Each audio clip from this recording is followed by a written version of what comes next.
Hi cuties, Winnie here. Today's art challenge is to turn the word unicorn into a unicorn. I decided to do this challenge because, as you know, Draw So Cute has been all about unicorns, and I thought you guys would appreciate this challenge a bit more. And when I did see other people's tutorials on how to do it, I figured, hey, you know what? I could give it a try and maybe make it my own. We'll see, right? I'm not too sure if I succeeded or not, so let's see what you think.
So there, all done. What do you think? Did I succeed or did I fail?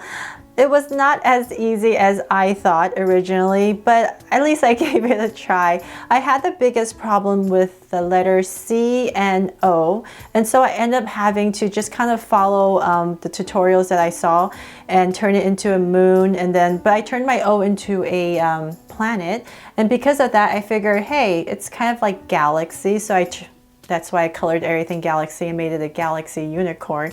So I still kind of made it my own, right? Hope you guys love my unicorn, and if you want to give it a try too, just go to my website at jostocute.com and you can download for free the word unicorn that I wrote in this tutorial. Thanks so much for watching. If you loved it, please give me a thumbs up and share it and subscribe and turn on your notification bell so you won't miss any new Draw So Cute videos. See you later.